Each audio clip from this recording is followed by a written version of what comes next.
So, what would you tell an MSP on the fence about doing video, or a marketing manager at that MSP, or the owner at that MSP? Like,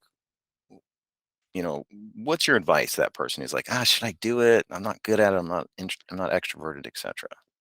This is another interesting topic, and it's learning how to be concise and on point when speaking with people. It's not a skill that's commonly aligned with tech people for sure.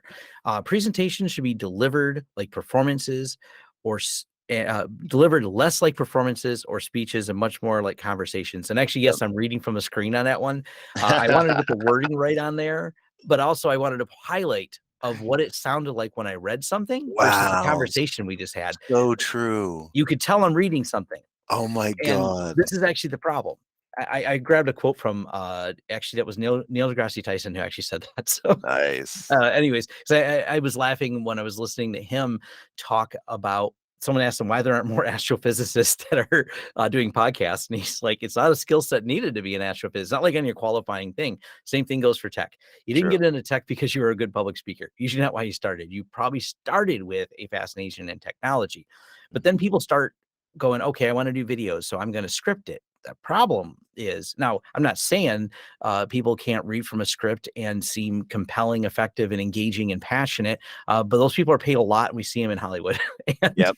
I'll have to admit that's probably not me. I don't know that I can read scripts despite doing all these videos. You notice the pausing and the less genuine nature it has versus when I'm off the cuff. I think a lot about what I'm gonna say. I've thought about being concise. I've actually been to Toastmasters. I've still Nice. done things to hone in my skills, and I think those are important. So there's some building you can do personally for that. Toastmasters being the easiest and obvious one, but there's probably a dozen others out there. I have no affiliation with Toastmasters, just hey, throwing it out there. There are places you can get better at speaking. Turns out though, my favorite way to do it is make about 11, 1,200 videos and post them on YouTube and have to edit yourself because I do all my own editing. And then you realize how Mhm. poorly you speak about some subjects, which sometimes causes you to scrap a video and re-record it. So that is the ultimate. Wow. Yeah. Editing Yeah. yourself is heartbreaking, and I know but the also feeling, man. the way God, I know the forward, as I feeling. see it, to get better and more concise at speech. So yeah, Yeah. I being an effective communicator affects your job. It affects your ability to sell. It can affect even technicians, or if you're an internal IT person.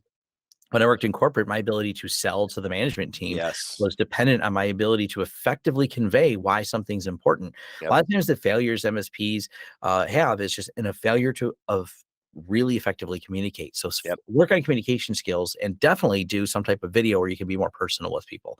That allows a more personal than the keyboard connection that other than a couple font choices and the limited amounts that you can do, other than adding more words, how do you really add more context Yeah. to reiterate the things I'm saying and add the pauses or dramaticness I may have just expressed? Try to do that in writing.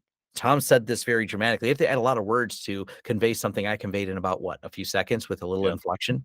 Yeah. So 100%. God, it's been so cool hearing like the play on words here in this last segment. That's great. And it's like you said, like communicating is more than just like it's selling. I love the example of selling to your management because that's so true. And like all the marketing managers listening, like you're gonna have to sell your campaign idea to the MSP owner and say, look, I need this budget. You're gonna have to learn to sell that. And this is where this comes in. But here's a good example. I heard a really salty MSP on one of these forums. He's like, yeah, so my client's leaving and the current MSPs implementing all of these things that I've told them that they need to do to fix their problems, but they never did it. It's like, all right, well, this is the problem. Now the MSP is implementing the things that you should have implemented. Now the client's happy. It's like if you would have sold them on those things and let them truly communicate that those are their issues. It's not that you're trying to upsell them. It's that you're trying to fix their problems. Like if you could have communicated that better, then the other MSP wouldn't have stole your business. yes.